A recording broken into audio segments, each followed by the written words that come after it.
Hello बच्चों, स्वागत है एक बार फिर से अपने इस यूट्यूब चैनल पर। लास्ट क्लास में हम लोगों ने काफ़ी इंपॉर्टेंट सब टॉपिक्स की बात की थी, है ना। और उसमें एक इंपॉर्टेंट सब टॉपिक जो था वो था ड्यूलोंग पेटिट लॉ, जहां से हम लोगों ने ये सीखा कि किस तरीके से किसी भी एलिमेंट के एटॉमिक मास को कैलकुलेट कर सकते हैं। ठीक है, सो एक बार जस्ट वो फॉर्मूला हम लोग देख लेते हैं, फिर हम लोग आज की क्लास को आगे बढ़ाएंगे। सो जो हमारे पास फॉर्मूला था वो फॉर्मूला था क्या, कि एटॉमिक मास जो आता था, है ना, atomic mass of an element जो था उसको मल्टीप्लाई करते थे किसके साथ, स्पेसिफिक हीट के साथ, स्पेसिफिक हीट के साथ। तो ये सिमिलर आया था किसके, 6.4 के अराउंड आया था। और यहाँ पे हम लोगों ने ये बोला था कि जो स्पेसिफिक हीट होती है ये मेरे पास आता है कैलोरीज पर ग्राम केल्विन, ये इसका यूनिट था। और हम लोगों ने कन्वर्जन के लिए देखा था क्या, कि जो एक कैलोरीज होगा, 1 कैलोरी जो होगा ये बेसिकली बराबर होगा किसके, 4.18 जूल के, ये इसके बराबर रहेगा। तो यहाँ से कभी भी कोई क्वेश्चन आता है तो हम लोग क्या कर सकते हैं, जब भी आपको स्पेसिफिक हीट जो है वो यदि जूल में दे रखा है तो सबसे पहले हमें क्या करना पड़ेगा, उसको कन्वर्ट करना पड़ेगा किसके अंदर, कैलोरीज के अंदर। क्यों, क्योंकि जब भी आप इसको सॉल्व करोगे तो इसके अंदर जो स्पेसिफिक हीट डालोगे वो हमेशा किसमें होना चाहिए, कैलोरीज पर ग्राम केल्विन में होना ही चाहिए। डन। दूसरा चीज हम लोगों ने ये सीखा कि इससे हम लोग जो एटॉमिक मास निकालते हैं वो एक्चुअल एटॉमिक मास नहीं है या फिर एग्जैक्ट एटॉमिक मास नहीं है, ये कैसा आता था, ये relative atomic mass, basically closest value कह सकते हैं हम लोग, राइट। तो जो एग्जैक्ट एटॉमिक मास यदि हम लोगों को निकालना है तो हम लोगों को एक कॉन्सेप्ट आना चाहिए और उस कॉन्सेप्ट का नाम है कौन सा, इक्विवेलेंट वेट। तो इससे रिलेटेड हम लोगों ने लास्ट क्लास में बात कर चुके हैं। तो जो लोग नए आए हैं इस वीडियो पे या फिर पहली बार इस वीडियो को देख रहे हैं तो वो क्या कर सकते हैं, पिछले वाले लेक्चर को देख सकते हैं, तो आपको ये सारी चीजें समझ में आ जाएंगी। ठीक है, चलिए फिर आज की क्लास को हम लोग स्टार्ट करते हैं इस पर्टिकुलर सब टॉपिक के आगे। हमारा जो सब टॉपिक है आज का वो है बच्चा पार्टी कौन सा, हम लोग पढ़ते हैं principle of atomic conservation, POAC देखते हैं पीओएसी क्या होता है। ठीक है, सो पीओएसी जो है हमारे पास, ये टॉपिक जो है पीओएसी बोला क्या जाता है इसको, principle of atomic conservation, principle of किसका, एटॉमिक कंजर्वेशन। क्लियर है, प्रिंसिपल ऑफ किसका, एटॉमिक कंजर्वेशन। अब इसमें हमें यह समझना है कि जो पीओएसी होता है इस पर्टिकुलर सब टॉपिक का यूज उन जगह पे होता है जहां पे हम लोगों को यह समझ में नहीं आता है कि किसी भी रिएक्शन को बैलेंस किस तरीके से किया जाए। कई बार क्या होता है, रिएक्टेंट में कुछ और रिएक्ट कर रहा होता है बट प्रोडक्ट में वो चीज नहीं होती है, समझ में आ रहा है। तो हम लोगों को ये समझ में नहीं आता है कि वो रिएक्टेंट वाला जो चीज था मेरे पास, जो एलिमेंट था, वो बेसिकली गया कहाँ। तो वो बेसिकली प्रोसेस हमारे डिफरेंट डिफरेंट प्रोसेस से गुजरने के बाद फाइनल प्रोडक्ट जो आता है वो हमें दे देते हैं। तो ऐसी सिचुएशंस में लाइक जिन रिएक्शंस को हम लोग बैलेंस नहीं कर सकते हैं उन रिएक्शंस के लिए सबसे सिंपल तरीका होता है क्या, पीओएसी लगा दो और उस क्वेश्चन को क्या कर सकते हैं, हम लोग सॉल्व कर सकते हैं।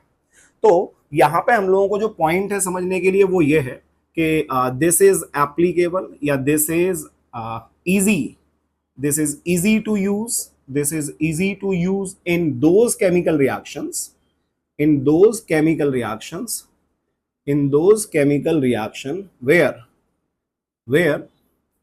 where the balancing of reaction, where the balancing of reaction is not possible, where the balancing of किसका, of reaction is not possible, जहां पे रिएक्शन को बैलेंस करना पॉसिबल नहीं होगा उस जगह पे हम लोग क्या कर सकते हैं, पीओएसी का यूज कर सकते हैं। दूसरा पॉइंट जो इसके अंदर है, इंपॉर्टेंट है, समझने वाला पॉइंट है, क्योंकि ये नहीं समझा तो कुछ भी नहीं समझ में आएगा। और इंपॉर्टेंट पॉइंट है क्या वो समझो। ऐसा बोला जाता है कि पीओएसी जो है ये एटम पे लगता है और ये उसी एटम पे लगेगा जो एटम टोटली कंज्यूम हो रहा हो। मतलब रिएक्टेंट साइड में वो एटम होना चाहिए और वो पूरा का पूरा डिसोसिएट होके किस में बन जाना चाहिए, प्रोडक्ट के अंदर बन जाना चाहिए। फिर से सुनो, रिएक्टेंट साइड में कोई भी एक एटम होगा वो टोटली कंज्यूम हो जाएगा रिएक्शन में और क्या बना देगा, प्रोडक्ट बना देगा। तो जो भी आप क्वेश्चन सॉल्व करोगे उसके अंदर ये साफ साफ आपको, साफ साफ तो नहीं, आपको ये पहचानना पड़ेगा कि कौन से वाले एटम पे आपको पीओएसी लगाना है। बट हाँ, ये जरूर आपको बताएगा कि कौन सा एटम कंज्यूम हो रहा है। तो जो भी एटम टोटली कंज्यूम होगा रिएक्शन के अंदर, हम लोग उसी पर्टिकुलर एटम के ऊपर क्या लगाएंगे, पीओएसी लगाएंगे। ठीक है, सो यहाँ पे this is this is this is applicable, this is applicable only on such atoms, only on such atoms where the atom is totally consumed in a chemical reaction, सो ये हो गया बेसिकली हमारे पास क्या, principle of atomic conservation, POAC. ठीक, ये वही इसकी कहानी। अब हम लोग ये समझते हैं कि इसके ऊपर क्वेश्चन कैसा आएगा और उसको सॉल्व कैसे किया जाएगा। चलिए, सो क्वेश्चन लेते हैं, यहाँ पे एक एग्जांपल ले लेता हूं मैं। ठीक है, क्वेश्चन है एक रिएक्शन आप लोगों को दे रखी है ना, और रिएक्शन क्या है, ध्यान देना, FeCl3 plus K2SO4 plus ZnSO4 gives, यहां से इसने बना दिया क्या, K4FeCN6। ये मेरे पास एक केमिकल रिएक्शन है। अब आपको यहां पे दिख रहा होगा कि FeCl3, ये FeCl3, इसके अंदर Cl कहां गया, पता नहीं। K2SO4 यहाँ पे सल्फेट आ गया, इसका सल्फेट कहां गया, नहीं पता। ZnSO4 है इस साइड में, ना तो जिंक है ना ही सल्फेट है, तो मतलब ये जो चीजें थी ये गई कहां, हमें नहीं पता है। और यदि हमको नहीं पता है तो ऐसी वाली रिएक्शंस को बैलेंस करना पॉसिबल नहीं होगा। तो फिर क्या करें ऐसे क्वेश्चंस में, तो इन क्वेश्चंस को सॉल्व करने के लिए हम लोग किसका यूज करेंगे, पीओएसी का यूज करेंगे। अब आपको क्वेश्चन कैसे दिया जाएगा, ध्यान देना, calculate the amount of product formed when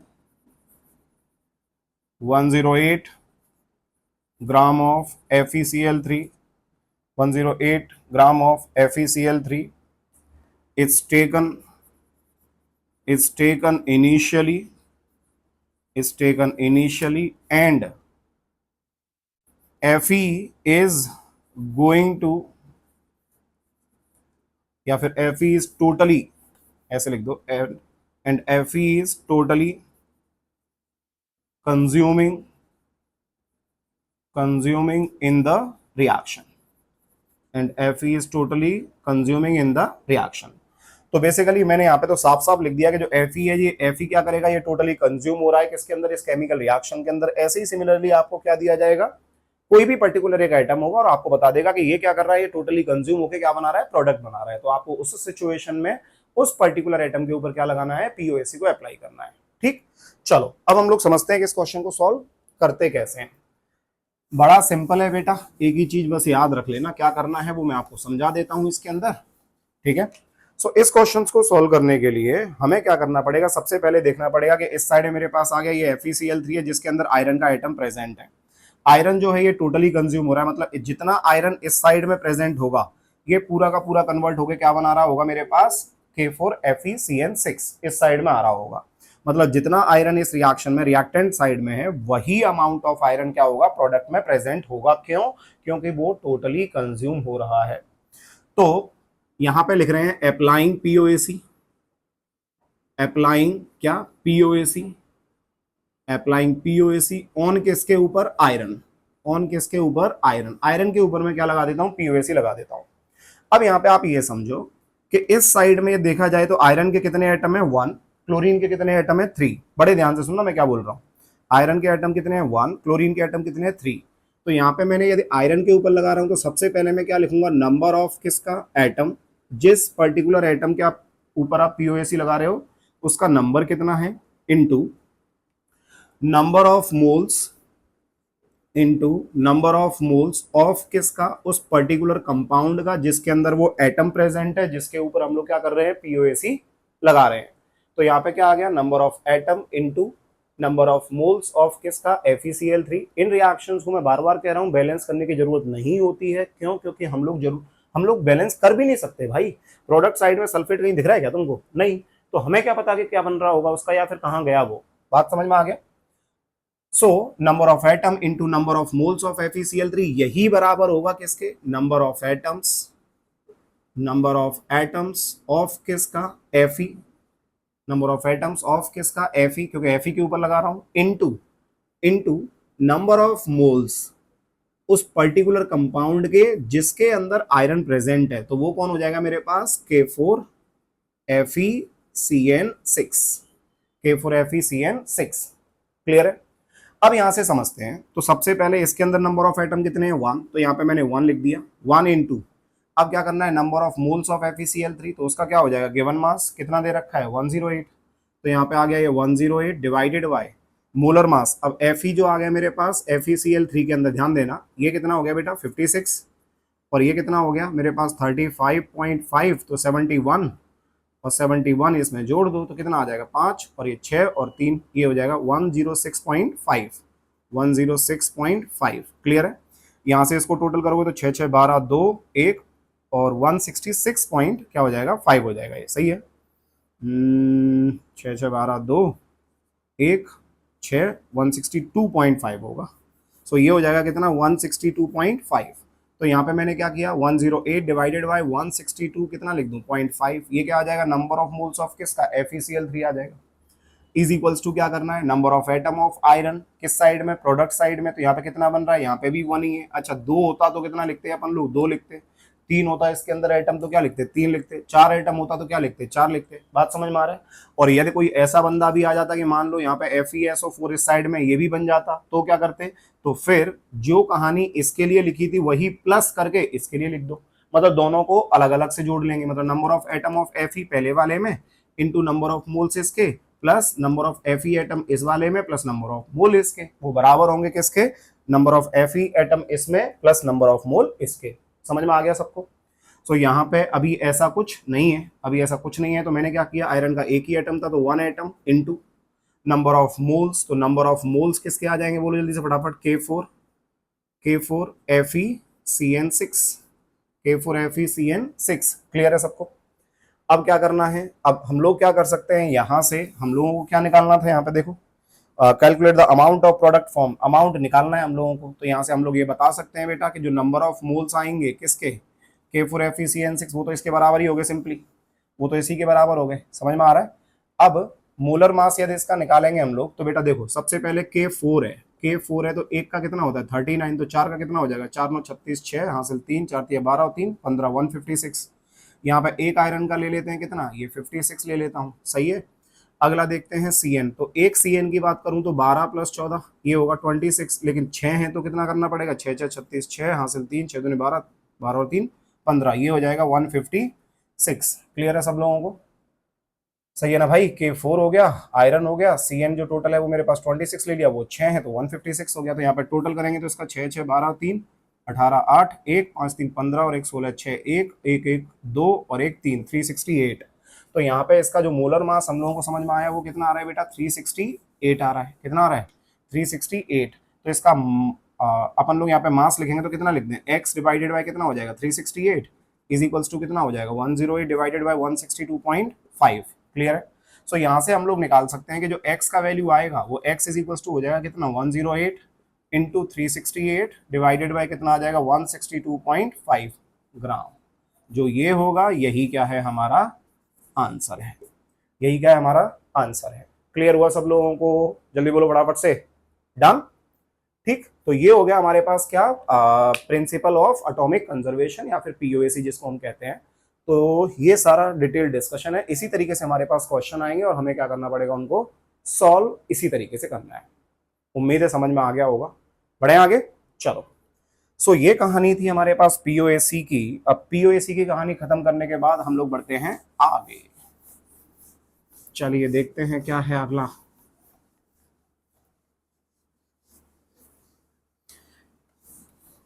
next सब टॉपिक जो मैं आपको पढ़ाने जा रहा हूं बच्चा पार्टी, ये सब टॉपिक मोस्टली जो यूज होता है वो देखने को मिलता है किसके अंदर, केमिकल इक्विलिब्रियम के अंदर। किसके अंदर, केमिकल इक्विलिब्रियम के अंदर। बट एक छोटा सा हम लोग क्या कर लेते हैं, समझने की कोशिश करते हैं कि क्या चीज है ये और इसका यूज कहाँ पे होगा। ठीक है, और वो चीज कौन सी है उसको बोलते हैं हम लोग degree of dissociation. Degree of dissociation, इसका मतलब क्या है कि जो भी मेरे पास रिएक्टेंट है वो रिएक्टेंट किस हिसाब से टूट रहा है, किस हिसाब से टूट रहा है। मतलब कोई भी मेरे पास रिएक्टेंट है, वो रिएक्टेंट 10% टूट रहा है, 20% टूट रहा है, 25% टूट रहा है, 30% टूट रहा है, कितना टूट रहा है? तो जितना टूट रहा है ये बेसिकली डिफाइन किया जाता है किससे? डिग्री ऑफ डिसोसिएशन से। इसको रिप्रेजेंट किया जाता है किससे बेटा? अल्फा से। किससे रिप्रेजेंट किया जाता है? जल्दी बोलो फटाफट से। अल्फा से। अब हम लोग ये समझने की कोशिश करते हैं कि मान लो मेरे पास क्या है, कोई भी ए बी टाइप का सब्सटेंस है और ये बेसिकली मेरे पास टूटा किसके अंदर? A plus plus B minus में टूटा। So initially T is equals to zero. T is equals to zero का मतलब ये हो गया कि हमारे पास सिर्फ और सिर्फ रिएक्टेंट होगा, उस समय प्रोडक्ट कुछ भी नहीं होगा, क्योंकि T is equals to zero है तो प्रोडक्ट बना ही नहीं मेरे पास। तो मान लो इनिशियली जो कॉन्सेंट्रेशन है इसका कितना लिया है मैंने? सी ले लिया, ठीक है।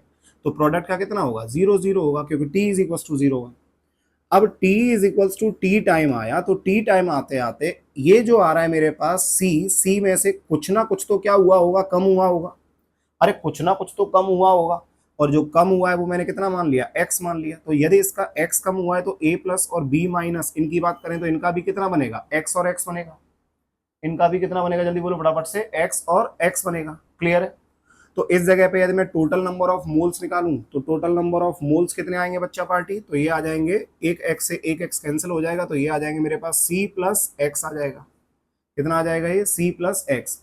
तो t टाइम पे जो टोटल नंबर ऑफ मोल्स आ रहे हैं रिएक्टेंट और प्रोडक्ट दोनों को मिला के वो आ रहे हैं c प्लस एक्स, और t is equal to zero पे जो मोल थे वो थे सिर्फ मेरे पास c, क्योंकि प्रोडक्ट साइड में कोई भी मोल नहीं है। ठीक है। अब मुझे ये समझना है कि अल्फा को रिप्रेजेंट कैसे किया जाता है या फिर डिफाइन कैसे किया जाता है। तो ये बोलता है कि नंबर ऑफ मोल्स किसके? एसोसिएटेड मतलब बनना, या फिर डिसोसिएटेड मतलब टूटना। ठीक है। नंबर ऑफ मोल्स एसोसिएटेड या फिर dissociated divided by initial number of moles. Initial number of किसका? Moles. Initial number of moles. यदि सी से कॉन्सेंट्रेशन समझ रहे हो तो इसका मोल ए मान लेता हूं, तो यहाँ पे ये कितना हो जाएगा? ए माइनस एक्स, और ये एक्स एक्स, और ये कितना हो जाएगा? ए प्लस एक्स। ठीक है। मैंने ए लिख दिया मोल को, राइट। तो यहाँ से यदि मैं अल्फा निकालूंगा तो कितने नंबर ऑफ मोल्स एसोसिएटेड या डिसोसिएट कितना टूटा? तो यहाँ पे एक्स टूटा। अरे एक्स टूटा ना भाई, तो ये क्या हो जाएगा? एक्स मोल्स मेरे पास क्या हुए? डिसोसिएट हुए। इनिशियल नंबर ऑफ मोल्स कितने थे? ए थे।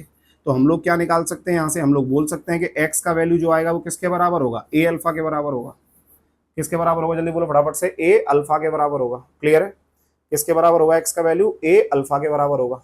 अब मैंने क्या किया, उस ए अल्फा की वैल्यू को हम लोग क्या कर सकते हैं? यहाँ पे सब्सटीट्यूट कर सकते हैं। यहाँ पे क्या कर सकते हैं? ए अल्फा की वैल्यू को सब्सटीट्यूट कर सकते हैं, मतलब ये क्या हो जाएगा यहाँ पे? ए माइनस ए अल्फा। ये क्या हो जाएगा? ए अल्फा। और ये भी क्या हो जाएगा? जल्दी बोलो फटाफट से। ए अल्फा। तो यहाँ से जब टोटल नंबर ऑफ मोल्स निकाले जाएंगे, अब कितने हो जाएंगे इसके? तो यहाँ पे ए अल्फा कैंसिल हो जाएगा, तो ए प्लस ए अल्फा आ जाएगा। सही है। ए कॉमन ले लिया तो यहाँ पे कितना आ जाएगा? One plus alpha. कितना आ जाएगा? जल्दी बोलो फटाफट से। वन प्लस अल्फा आ जाएगा। So total number of moles associated और डिसोसिएटेड ये मेरे पास कितने आ गए? A times of one plus alpha. कितना आ गया? जल्दी बोलो। ए वन प्लस अल्फा, ये आ जाएंगे total number of moles. So basically जो अल्फा है, ये अल्फा यहाँ पे हमको सिर्फ इतना समझना था, ये अल्फा। क्लियर है कि अल्फा इज इक्वल टू कितना हो गया? एक्स अपॉन ए। डन यहाँ तक। इसको क्या बोलते हैं अपन लोग? Degree of dissociation. तो ये हम लोगों ने क्या निकाल दिया? मोल्स निकाल दिया एट टाइम कितने पे? टी टाइम पे।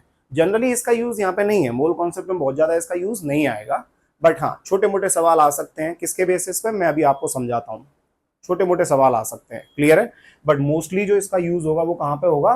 केमिकल इक्विलिब्रियम के अंदर। तो तब हम लोग फिर दोबारा से इसको समझेंगे कि डिग्री ऑफ डिसोसिएशन होता क्या है। तो चलो इसके ऊपर एक एग्जांपल ले लेते हैं। तो मुझे क्या करना पड़ेगा? मिटाना पड़ेगा, है ना? मिटा दूं?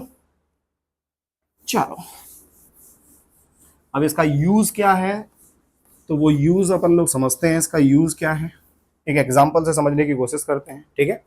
मान लो यहाँ पे क्या है मेरे पास? एक क्वेश्चन है, calculate the amount of product formed when 60% of किसका? Calcium carbonate, when 60% of calcium carbonate is converted into the product into the product. So basically हमें क्या निकालना है, calculate the amount of product formed when 60% of calcium carbonate is converted into the product. So basically आप इसको ऐसे समझने की कोशिश करो, बड़े ध्यान से सुनना। यहाँ पे मेरे पास क्या है, CaCO3 है, और CaCO3 ने क्या बना दिया, CaO बना दिया प्लस CO2 बना दिया, CaO बना दिया प्लस CO2 बना दिया। ठीक है, यहाँ पे एक चीज और लिख देते हैं, हैविंग कितना मोल, 2 मोल, हैविंग कितना मोल, 2 मोल, हैविंग कितना मोल, 2 मोल। अब बड़े ध्यान से सुनना, इस एरो के ऊपर मैंने कितना लिख दिया, 60%। सही है बेटा, इसके कितने मोल हैं, इसके 2 मोल हैं, इसके कितने मोल हैं, इसके 2 मोल हैं। यदि इसके 2 मोल होंगे तो इसका भी कितना बनेगा, 2 मोल। क्यों, क्योंकि रिएक्शन पूरा कैसा है, बैलेंस्ड है, मतलब बनना चाहिए। यदि ये यहाँ पे कितना होता, 100% होता, यदि ये 100% होता तो यहाँ पे इसके कितने मोल बनते, 2 मोल बनते, ये क्या हो जाता, पूरा खत्म हो जाता, और इसके भी कितने मोल बनते, इसके भी 2 मोल बनते। समझ में आ रहा है कि नहीं आ रहा, जल्दी बोलो। यदि ये 100% क्या होता, पूरा टूट जाता, तो इसके कितने बनते, 2 मोल, इसके भी कितने बनते, 2 मोल। क्यों, क्योंकि इनिशियली इसका कितना लिया गया था, इनिशियली इसका कितना लिया गया था, 2 मोल लिया गया था, राइट। बट अब वो क्या कह रहा है कि अब कितना परसेंट टूट रहा है, 60%, मतलब अल्फा का वैल्यू जो होगा वो कितना होगा बेटा, 0.6 होगा। अल्फा का वैल्यू कितना होगा, जल्दी बोलो फटाफट से, 0.6 होगा। तो यदि ये मेरे पास 60% टूट रहा है, यदि ये मेरे पास 60% टूट रहा है, तो बेटा हमें क्या करना है, जो ये 2 मोल बन रहे होंगे, इसी 2 मोल का अपन लोग क्या निकाल लेंगे, 60% निकाल लेते हैं। तो 60 डिवाइडेड बाय कितना हो जाएगा, 100। ये 0 0 कैंसिल आउट हो गया, 2 से कितना बार चला गया, 5, और ये हो जाएगा 12 पंजे 60, 1.2। तो बेसिकली यदि ये 60% टूट रहा है तो इसका कितना बनेगा, 1.2 मोल, और इसका भी कितना बनेगा, 1.2 मोल। दैट्स इट, बस इतना समझना था हम लोगों को डिग्री ऑफ डिसोसिएशन से। सो कोई चीज कितना डिसोसिएट हो रही है, वो बेसिकली क्या है, हमारे पास अल्फा है, उसको डिग्री ऑफ डिसोसिएशन बोलते हैं। और जो अल्फा होगा ये हमको बेसिकली बताएगा कि किसी का भी प्रोडक्ट कितना बनने वाला है। समझ में आ गया। चलो अब इसी के साथ साथ हम लोग समझने की कोशिश करते हैं कि इसको परसेंटेज ईल्ड, परसेंटेज ईल्ड, या फिर ऐसा ही क्या होता है मेरे पास, परसेंटेज प्यूरिटी भी कह देते हैं अपन लोग। क्या कह देंगे अपन लोग, परसेंटेज ईल्ड, और एक चीज आती है मेरे पास परसेंटेज प्यूरिटी। अब ये परसेंटेज ईल्ड क्या है बच्चा पार्टी, इसी रिएक्शन से आप लोग फिर दोबारा समझने की कोशिश करो। सो यहाँ पे बस देखो, फॉर्मूला मेरे पास एक्चुअल और थ्योरेटिकल जो आता है उसकी टर्म्स में आता है, बट हम लोग क्या करते हैं, वो एक्चुअल और थ्योरेटिकल जो होता है उसमें कंफ्यूज हो जाते हैं कि भाई एक्चुअल ऊपर है या फिर थ्योरेटिकल नीचे, या फिर थ्योरेटिकल ऊपर है एक्चुअल नीचे है। सो मुझे तो सिर्फ इतना देखना है कि एक्चुअल थ्योरेटिकल को गोली मारो, बस इतना समझो कि परसेंटेज ईल्ड जब भी निकालनी है तो वो हमेशा कैसा आएगा, कम, मतलब जो कम वाली चीज होगी उसको कहाँ लिख दो, ऊपर, और ज्यादा वाली चीज को कहाँ लिख दो, नीचे, और इनटू क्या कर दो, 100। खत्म खत्म खत्म। लेस अपॉन क्या हो जाएगा मेरे पास, ज्यादा, इनटू क्या हो जाएगा मेरे पास, 100। अब इसको समझने की कोशिश करो कि ये क्या है, कैसे इसको समझेंगे। सो बेटा आप इसी एग्जांपल से समझने की कोशिश करो। यदि मेरे को इसके अंदर ये 60% ऑलरेडी दिया हुआ था, है ना, इसका 60% मेरे को ऑलरेडी दिया हुआ था, इसीलिए मैंने इसका कैलकुलेट करके बता दिया कि इसका 1.2 आएगा। बट इसी क्वेश्चन में मुझे कुछ भी इंफॉर्मेशन नहीं दिया हुआ है, मुझे कुछ भी इंफॉर्मेशन नहीं दिया हुआ है, जस्ट एग्जांपल से समझने की कोशिश करो। यहाँ पे मेरे पास क्या है, ये CaCO3 है, इसने क्या बना दिया, ये CaO बना दिया, साथ में क्या बन गया, CO2 बन गया। क्लियर है। अब मान लो यदि मैं इसकी बात करूं तो टोटल कैल्शियम का कितना होता है, 40, कार्बन का कितना होगा 12, और एक ऑक्सीजन का 16, तो 3 का कितना 48, तो टोटल कितना आ जाएगा मेरे पास, ये 100 ग्राम आ जाएगा। तो इसका 100 ग्राम जो होगा CO2 का बेसिकली कितना बनाना चाहिए, 44 ग्राम बनाना चाहिए। कितना बनाना चाहिए, जल्दी बोलो फटाफट से। इसका जो 100 ग्राम है कैल्शियम कार्बोनेट का, वो CO2 का कितना बनाएगा, जल्दी बोलो फटाफट से, 44 ग्राम बनाएगा। कब बनाएगा ये 44 ग्राम, ये 44 ग्राम तब बनाएगा जब इसका परसेंटेज ईल्ड कितना होगा, जल्दी बोलो फटाफट से, 44 ग्राम होगा। जब इसका ईल्ड कैसा होगा, जल्दी बोलो, 44 ग्राम होगा। समझ में आ रहा है कि नहीं आ रहा, क्लियर है सबको। सो अब वो कह रहा है कि मान लो इसका 44 ग्राम ना आके इसका कितना आ गया, 20 ग्राम आ गया। जल्दी बोलो फटाफट से, कितना आया इसका, 20 ग्राम बन रहा है। बनना कितना चाहिए, 44 ग्राम बनना चाहिए। बन कितना रहा है, 20 ग्राम बन रहा है। अब हमसे सवाल ये पूछ रहा है, इसी में क्वेश्चन दे देता हूं कि calculate yield of the reaction, calculate yield of the reaction, कि इस रिएक्शन की ईल्ड कितनी है, जब ये 20 ग्राम बना रहा है तब कितनी ईल्ड होगी। तो मैं क्या करूंगा, बड़ा सिंपल है यार, परसेंटेज ईल्ड, सर ने बताया है कि ऊपर वाला वैल्यू कौन सा लिखना है, तो ये आना चाहिए, आ इतना रहा है, तो इन दोनों में छोटा कौन है? देखो ऊपर क्या आएगा? लेस वाला, नीचे क्या आएगा? ज्यादा वाला। तो ऊपर कितना है? 20, तो 20 डिवाइडेड बाय ज्यादा कितना है? 44 होना चाहिए, इनटू कितना आ जाएगा? 100। तो इसको मैंने सॉल्व किया, ये 22 आ गया, ये कितना आ जाएगा? 50 आ जाएगा। इसको और सॉल्व किया, ये 11 आ गया, ये कितना आ गया? 10 आ गया। कितना हो गया? 500। 500 बटे कितना बेटा? 11। तो यहाँ पे 11 से 500 में डिवाइड किया तो 11 4 कितना? 44। कितना बचा? 6। ये 60 हो गया। 11 5 कितना हो गया? 55। कितना बचा? 5। पॉइंट लगा दो, जीरो बढ़ा दो, 11 4 कितना हो गया? 44। फिर से 6 बचा, तो 40 कितना लिख देंगे? 45.4% इसका ईल्ड हो गया। 45.4% इसका क्या हो गया? जल्दी बोलो फटाफट से। ईल्ड हो गया। समझ में आ रहा है कि नहीं आ रहा? 45.4% क्या हो गया? इसका ईल्ड हो गया। ठीक है। यदि ये 100 ग्राम से सीधा 44 ग्राम बनाता तो इसका यील्ड कितना होता? 100%। लेकिन बना कितना रहा है? 20 ग्राम बना रहा है, तो इसका यील्ड कितना हुआ? 45.4%। तो यहां से हम लोग और क्या बोल सकते हैं? और क्या बोल सकते हैं? एक आता है मेरे पास थ्योरेटिकल और एक आता है मेरे पास एक्चुअल या फिर एक्सपेरिमेंटल। तो बेटा जो मेरे पास एक्चुअल होगा वो एक्चुअल हमेशा कैसा आएगा? कम आएगा। तो यहां पे क्या आ रहा है मेरे पास? Actual yield. और थ्योरेटिकल कैसा होता है मेरे पास?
चलिए, उस माइक की बैटरी डाउन हो गई थी।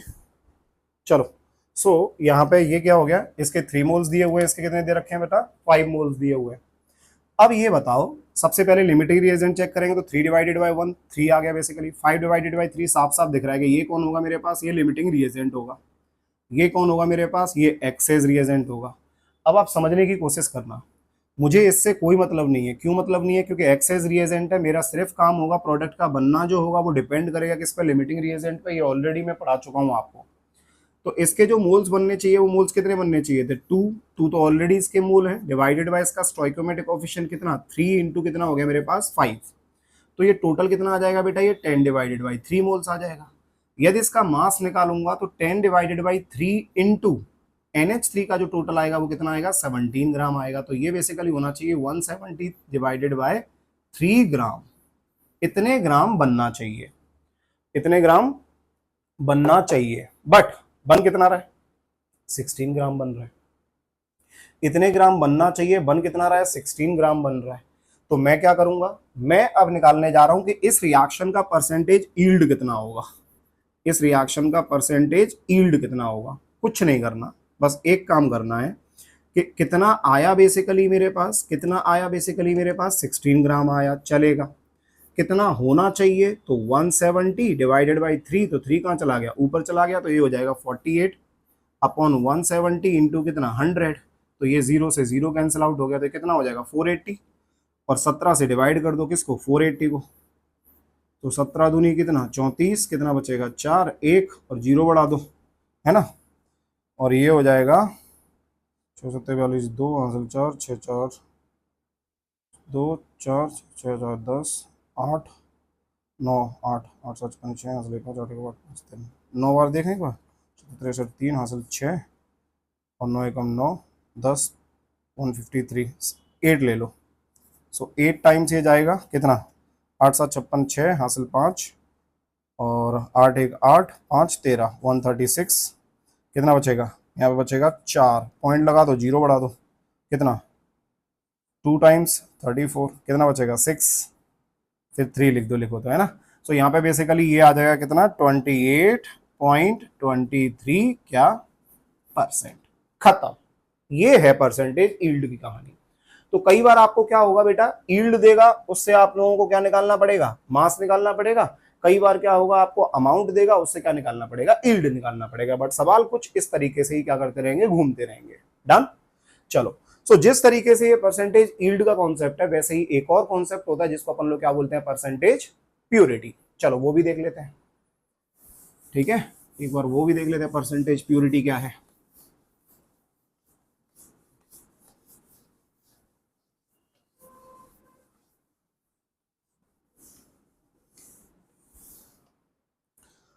सो बच्चा पार्टी, परसेंटेज प्योरिटी की बात करेंगे तो ये भी कैसा है, वही चीज है, सेम चीज है ना। क्या मतलब हुआ, ऊपर क्या आ गया बेटा, प्योर सब्सटेंस कितना है डिवाइडेड बाय पूरा जो टोटल मास ऑफ सब्सटेंस कितना है, टोटल मास ऑफ किसका, सब्सटेंस, इनटू क्या हो जाएगा 100, इनटू क्या हो जाएगा 100।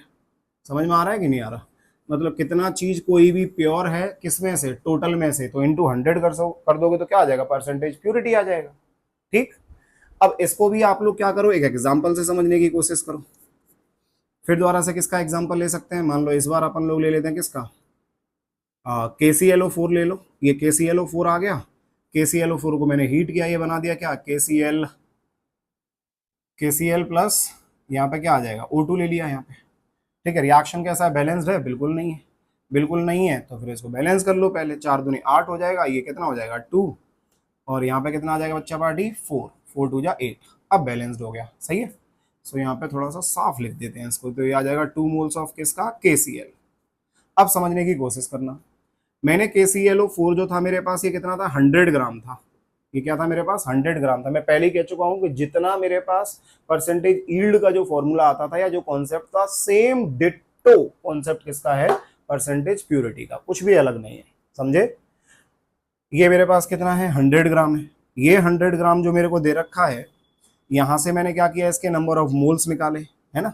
या फिर आप लोग सिंपली क्या बोल सकते हो बच्चा पार्टी, आप ये बोल सकते हो कि यहाँ पे यदि 100 ग्राम इसका है, तो 100 ग्राम के रेस्पेक्ट में हमें क्या निकालना है, इसके नंबर ऑफ मोल्स निकाल सकते हैं बच्चों, क्या निकाल सकते हैं, इसके नंबर ऑफ मोल्स। चलो कैलकुलेट करके देखते हैं ना।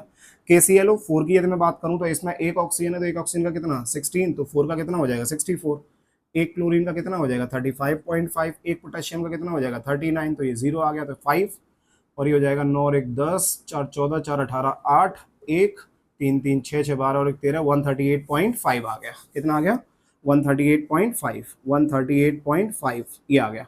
तो ये आ जाएंगे इसके नंबर ऑफ मोल्स, किसके, KClO4 के, यदि 100 ग्राम क्वेश्चन में दे रखा है तो इसके हिसाब से इसके मोल कितने होने चाहिए, 4 डिवाइडेड बाई कितना 2 इंटू कितना, 4 डिवाइडेड बाई 2 इंटू कितना 100 डिवाइडेड बाई कितना 138.5, ये आ गया। ये क्या आ गया, ये इसके मोल्स आए हैं। और मोल्स से यदि अपन लोगों को क्या निकालना है, मास निकालना है, तो इनटू करना पड़ेगा किससे, 32 से मल्टीप्लाई करना पड़ेगा। तो ये बेसिकली क्या आ गया, इसका मास आ गया। ये बेसिकली क्या आ गया, इसका मास आ गया। थोड़ा सा सिंपलेस्ट करने के लिए जाए तो कितना हो जाएगा, 16 16 चौक 64, 6400 डिवाइडेड बाय कितना हो जाएगा, 138.5। ठीक है, 138.5 ये आ जाएगा मेरे पास टोटल मास। Total mass. अब मान लो इसने ये बोला कि जो O2 मेरे पास बन रहा है वो कितने ग्राम है, वो मान लो मेरे पास कितना आ रहा है, ये 20 ग्राम पकड़ लो या 30 ग्राम पकड़ लो, समझ में आ रहा है। इसका कितना बन रहा है मेरे पास, 30 ग्राम पकड़ लो। तो पूछ रहा है कि ये रिएक्शन जो है या फिर ये KClO4 जो है वो कितना परसेंटेज प्योर है। समझ में आ रहा है, क्योंकि जितना प्योर होगा वही तो इधर रिएक्ट करेगा, जो इम्प्योर होगा वो रिएक्ट करेगा ही नहीं। तो यहाँ पे परसेंटेज प्योरिटी की बात करेंगे तो, परसेंटेज प्योरिटी की बात करेंगे तो मैंने कितना बोला, 30% इसका मिल रहा है मुझे, 30 ग्राम बेसिकली मेरे को मिल रहा है। तो जो प्योरिटी होगी वो जो बन रहा है मेरे पास प्रोडक्ट, ये प्योर वाली चीज से ही मिलके बन रहा होगा मेरे पास।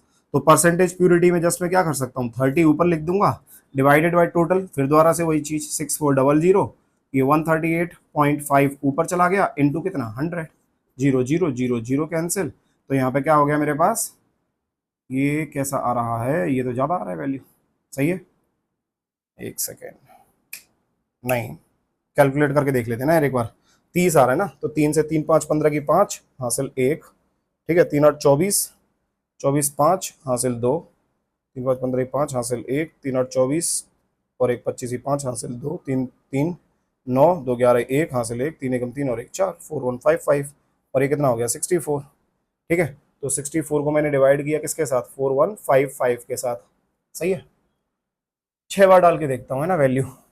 सो 6 टाइम्स 6 4 जा 24, ये 2, 6 6 जा 36, 37 38 आ गया। यहाँ पे कितना बचेगा, ये 1 बचेगा, 11 8 3 बचेगा, ये खत्म हो गया, ये कितना आ जाएगा 5।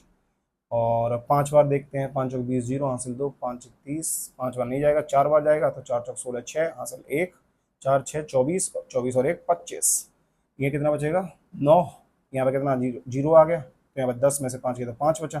ठीक है, पॉइंट लगा दो, जीरो बढ़ा दो और 9 छिक्के 54 9 बार डाल दो है ना, 9 चौक 36 6 हासिल 3 और 9 छिक्के 54 55 56 57 57। सो आगे सॉल्व कर लेंगे। सो बस यहाँ से वैल्यू हमारे पास टोटल कितना आ गया 64.9% कैसा होगा, ये प्योर होगा। समझ में आ गया। इस तरीके से हम लोग क्या कर सकते हैं, परसेंटेज प्योरिटी वाले क्वेश्चंस को भी सॉल्व कर सकते हैं। बढ़े आगे, चलो नेक्स्ट। नेक्स्ट क्या है बच्चा पार्टी, POAC हो गया, परसेंटेज प्योरिटी हो गया, परसेंटेज यील्ड भी हो गया। ठीक है, परसेंटेज प्योरिटी भी हो गया, परसेंटेज यील्ड भी हो गया। अब अपन लोग चलते हैं थोड़ा सा आगे, और आगे जो है हमारे पास उसका नाम है विक्टर मेयर।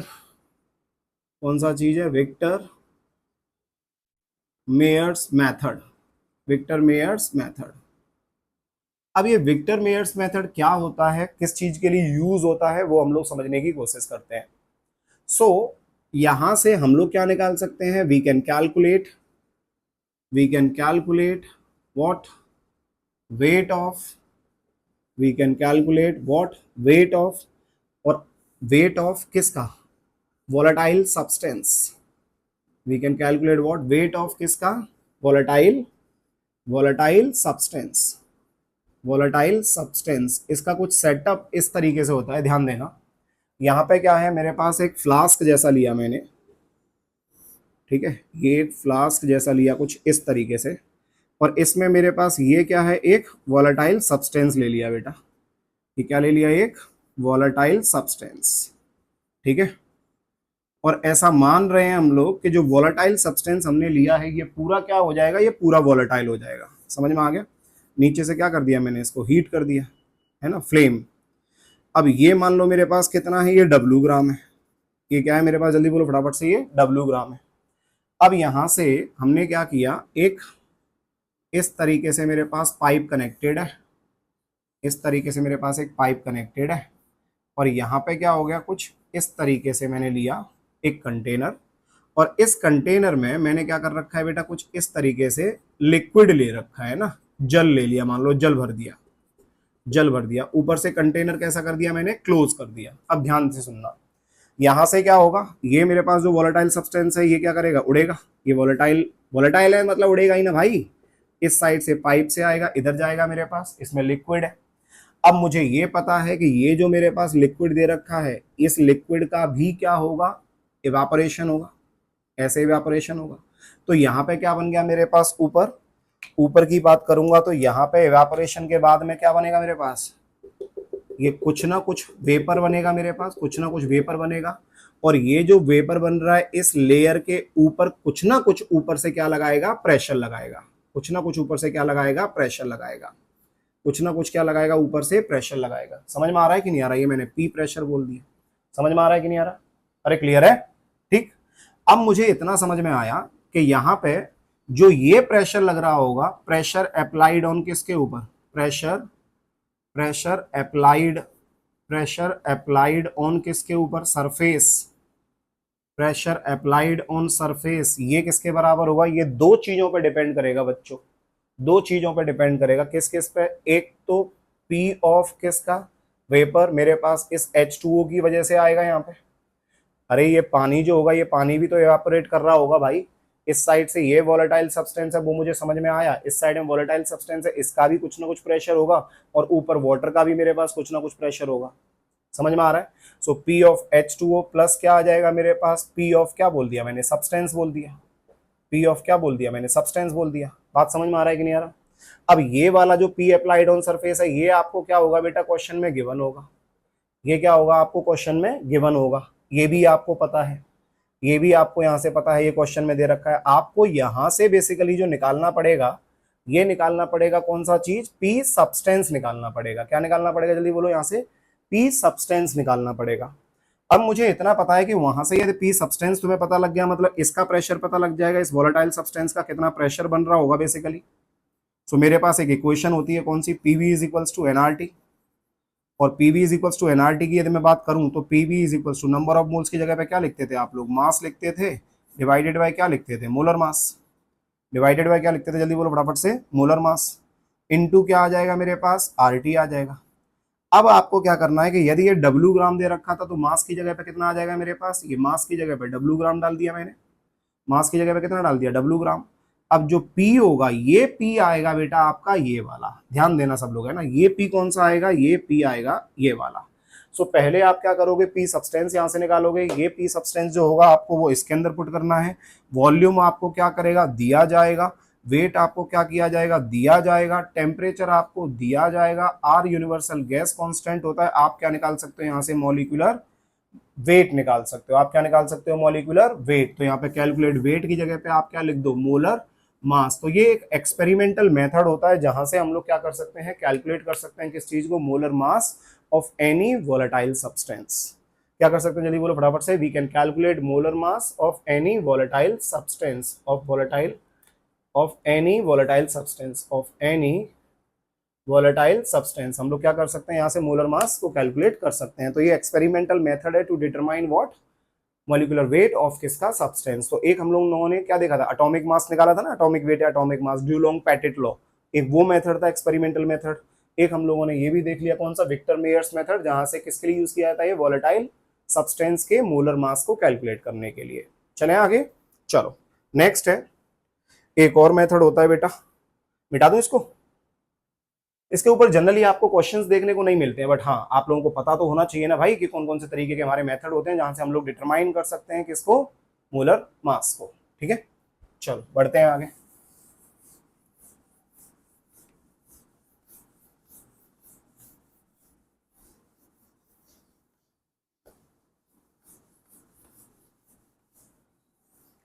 नेक्स्ट है बच्चा पार्टी हमारे पास, जिसको बोलते हैं सिल्वर सॉल्ट मेथड। क्या बोलते हैं, जल्दी बोलो फटाफट से, सिल्वर सॉल्ट मेथड।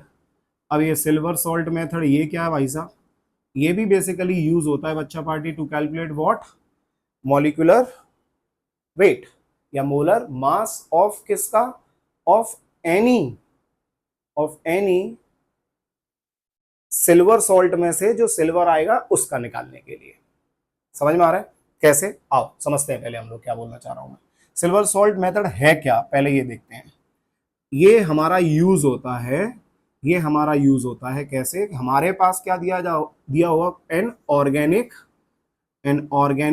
एसिड। हमारे पास कोई भी एक ऑर्गेनिक एसिड होगा, उस ऑर्गेनिक एसिड को हमें क्या करना है, an organic acid treated with किसके साथ, ट्रीटेड विद किसके साथ, सिल्वर सॉल्ट। उसको सिल्वर सॉल्ट के साथ हम लोगों को ट्रीट करना है। सिल्वर सॉल्ट के साथ ट्रीट करेंगे, फिर हम लोग क्या कर सकते हैं, सिल्वर के वेट को कैलकुलेट कर सकते हैं। अब ये है क्या, समझो ध्यान से। अब ऑर्गेनिक सॉलिड की जगह पे क्या ले सकते हैं, H2C2O4 ले सकते हैं, है ना, CH3COOH ले सकते हैं, H2S ले सकते हैं, कुछ भी ले सकते हैं। ये हमारे पास कुछ ऑर्गेनिक एसिड है। अब मैंने कुछ एग्जाम्पल दिया, बड़े ध्यान से सुनना। मैंने क्या किया, मेरे पास क्या आ गया, मान लो यही ले लिया मैंने, CH3COH ले लिया। ये CH3COH को मैंने रिएक्ट करा दिया किसके साथ, सॉल्ट ले रखा है मैंने सिल्वर का, तो सिल्वर का सॉल्ट मैंने क्या बना दिया, AgNO3 बना दिया। सही है, ये AgNO3 बना दिया। या फिर AgCl ले लिया, मान लो ये AgCl ले लिया। अब AgNO3 ले लो, है ना, AgNO3 मान लेते हैं अपन लोग, यहाँ पे AgNO3 मान लिया। अब यहां से मेरे पास क्या हुआ बच्चा पार्टी, कि इस जगह पे हम लोग ये बोल सकते हैं कि सिर्फ यही एसिड नहीं, और भी एसिड हो सकते हैं, ये और भी एसिड हो सकते हैं। तो मैं तो यहाँ पे जस्ट क्या लिख सकता हूँ, HNA, कुछ इस तरीके से भी लिख सकता हूँ। तो कोई भी एसिड हो सकता है, उससे फर्क नहीं पड़ता। बट मैं यहाँ पे एक एग्जाम्पल लेके बता रहा हूँ, तो थोड़ा ईजी हो जाएगा अपने को समझना कि क्या मैं बताने की कोशिश कर रहा हूँ। ये मेरे पास CH3COOH प्लस AgNO3 बन गया। अब यहाँ से ये क्या बना देगा, एक ने तो HNO3 बना दिया, ये मेरे पास HNO3 आ जाएगा सर से, एक H इसका आ गया, NO3 इसका आ गया, HNO3 बन गया। साथ में क्या बन जाएगा, ये बन जाएगा CH3COO और साथ में आ गया मेरे पास Ag। अब मान लो ये क्या बना दिया इसने, ये PPT बना दिया। क्या बना दिया, जल्दी बोलो फटाफट से, इसने ये PPT बना दिया। क्या बना दिया, जल्दी बोलो, PPT बना दिया। अब इस पीपीटी को मैंने क्या किया, हीट किया। इस पीपीटी को मैंने क्या किया, हीट किया। अब जैसे ही हीट करूंगा तो यहां पे मुझे इतना पता है कि जो एजी होगा, एजी मेरा क्या होगा, एजी मुझे यहां पे मिल जाएगा। एजी क्या होगा, मुझे यहां पे मिल जाएगा। बात समझ में आ रहा है। सो यहाँ पे मैंने जितना इसको हीट किया, हीट करने के बाद में एजी आ जाएगा, तो मुझे ये पता लग सकता है कि इस सॉल्ट के अंदर बेसिकली एजी कितना प्रेजेंट होगा। क्यों, अरे जो भी एजी होगा वो उड़ा थोड़ी ना यार, जो एजी होगा वो थोड़ी ना उड़ गया होगा। एजी तो मेरे पास सॉलिड है, और एजी सॉलिड जो होगा वो रेजिड्यू में, एज ए रेजिड्यू मेरे पास क्या होगा, उस रिएक्शन के सबसे लास्ट में मेरे को मिल जाएगा। तो ये एजी मेरे पास क्या है, ये यहाँ पे मेरे को मिल गया। तो यहाँ से मैं बता सकता हूँ क्या, ये डब्ल्यू अमाउंट आ जाएगा इसका। क्या आ जाएगा, ये डब्ल्यू अमाउंट आ जाएगा। बात समझ में आ रहा है कि नहीं आ रहा। ये डब्ल्यू अमाउंट आ गया। तो इन दोनों की बात करें तो इनके मोल्स तो मेरे पास कैसे रहेंगे, सेम, क्योंकि जितने मोल यहाँ पे एजी के होंगे वही मोल यहाँ पे मेरे पास इस साइड में at the end of the reaction मेरे को मिल जाएंगे आफ्टर हीटिंग। तो जो इन दोनों के मोल्स मेरे पास सेम है, तो इन दोनों के मोल सेम है, मतलब यहाँ पे इसका मास भी निकाल सकता हूँ, इसका इसका मास निकाल सकता हूँ, इसका मास पता लग जाएगा। तो मेरे को ये पीपीटी का भी हम लोग क्या निकाल सकते हैं, अमाउंट निकाल सकते हैं कि पीपीटी का अमाउंट कितना बन रहा होगा। इस पीपीटी का अमाउंट भी अपन लोग निकाल सकते हैं। समझ में आ रहा है। सो अभी तो मैंने आपको क्या है, इन रिएक्शंस में ये सब चीजें दे रखी होती हैं, बट जब हमारे पास क्वेश्चंस आते हैं तो उन क्वेश्चंस के बेसिस पे आपसे क्या निकलवा सकता है, इनका मोलर मास पूछ सकता है। अब यहाँ पे तो मैंने ऑलरेडी तुमको दिया है ना भाई, CH3COH दे रखा है। तो CH3COH दे रखा है, तो तुमने क्या किया, फट से बता दिया कि सर इसका मोलर मास निकालने की क्या जरूरत है। जो भी एटम मेरे पास दे रखे हैं उनको सबको आपस में जोड़ दो, उनके एटॉमिक मास को, इसका मोलर मास पता लग जाएगा। लेकिन अभी तुमको पता लग रहा है ना, जब क्वेश्चन में ऐसा दे रखा होता कि यहाँ पे मेरे पास क्या आता है, ये HNA टाइप का एसिड होता, ये इसके साथ रिएक्ट करता है AgNO3 के साथ, तब क्या होता, तब फिर इस कंडीशन में जो भी मेरे पास अनायनिक पार्ट आएगा, ये अनायनिक पार्ट किसके साथ चला जाएगा, जल्दी बोलो फटाफट से, ये अनायनिक पार्ट किसके साथ चला जाएगा। तो यहाँ पे CH3COOH लिया था ना भाई, तो ये जो था मेरे पास अनायनिक पार्ट इसके साथ आ जाएगा, तो इसके साथ आ गया। तो यहाँ पे CH3COO क्या लिख दूंगी, A लिखना पड़ेगा मेरे को। अब तो नहीं पता ना इसका मोलर मास कितना होगा, तो ये मोलर मास निकालने के लिए हमको क्या पता लगना चाहिए, ये W आ गया मेरे पास। W डिवाइडेड बाय क्या कर सकते हैं इसका, 108। W डिवाइडेड बाय क्या कर सकते हैं, 108। इसका नंबर ऑफ मोल्स पता लग गया, तो इसका नंबर ऑफ मोल्स जो होगा वही इसका नंबर ऑफ मोल्स होगा। समझ में आ रहा है, जो इसका नंबर ऑफ मोल्स होगा वही इसका नंबर ऑफ मोल्स होगा।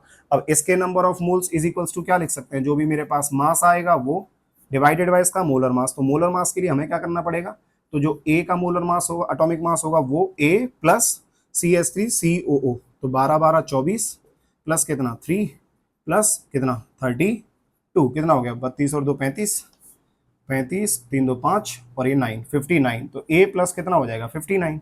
और डब्ल्यू एन की जगह पे क्या लिख सकते हैं अपन लोग, डब्ल्यू अपॉन 108। समझ में आ रहा है कि नहीं आ रहा? तो यदि हम लोगों को ए की वैल्यू जो है, ए की वैल्यू अपन लोगों को पता लग जाए तो हम लोग क्या कर सकते हैं, इनके मोलर मास को कैलकुलेट कर सकते हैं। तो ये भी क्या है, मेरे पास एक एक्सपेरिमेंटल मेथड होता है to determine what, molar mass of किसका, सॉल्ट, मोलर मास ऑफ किसका, salt from the given reaction. इसको अपन लोग सिल्वर सॉल्ट मेथड के नाम से जानते हैं और ये यूज किया जाता है इन ऑर्गेनिक, जब ऑर्गेनिक एसिड को अपन लोग ट्रीट कराते हैं किसके साथ, सिल्वर के सॉल्ट के साथ। समझ में आ रहा है, सिल्वर के साथ उसको हम लोगों ने ट्रीट करा दिया। तो यहाँ पर सिल्वर ही जस्ट लिख देते हैं, सिल्वर लिया और यहाँ पे ये मेरे पास प्रोडक्ट बन गया। तो इसका क्या निकाल सकते हैं अपन लोग, मोलर मास को कैलकुलेट कर सकते हैं। समझ में आ रहा है बच्चा पार्टी? सो आज की क्लास में हम लोगों ने क्या क्या सीखा बेटा, हम लोगों ने सबसे पहले देखा पीओएसी, हम लोगों ने देख लिया, हम लोगों ने परसेंटेज यील्ड देख लिया, हम लोगों ने परसेंटेज प्योरिटी देख लिया, हम लोगों ने विक्टर मेयर्स मेथड देख लिया और हम लोगों ने क्या देख लिया, सिल्वर सॉल्ट मेथड भी देख लिया है। क्लियर है? सो मोटा मोटा ये जो चैप्टर है मूल कॉन्सेप्ट की, स्पेशली भी मैं बात करूं तो मूल कॉन्सेप्ट की छोटी छोटी चीजें जो हैं हमारे पास वो ऑलमोस्ट सारी क्या हो चुकी हैं, कंप्लीट हो चुकी हैं। ठीक है, अब हम लोग अगली क्लास से बेसिकली स्टार्ट करेंगे किस चीज को, कॉन्सेंट्रेशन टर्म्स को। And concentration terms are very very important. क्यों? क्योंकि उन्हीं से क्वेश्चंस जो हैं हमारे सबसे ज्यादा आते हैं। बात समझ में आ गया? सो वो हम लोगों को थोड़ा अच्छे से पढ़ना होगा। सो जिन लोगों ने इस चैनल को सब्सक्राइब नहीं किया है वो इस चैनल को सब्सक्राइब करिए, ठीक है, और वेट करिए अगली क्लास का। अगली क्लास में हम लोग स्टार्ट करने जा रहे हैं concentration terms which are very important. तो सब लोग आइए और उस लेक्चर को जरूर देखिए। आज की क्लास को हम लोग करते हैं खत्म, मिलते हैं हम लोग अगले लेक्चर में, तब तक के लिए बाय बाय।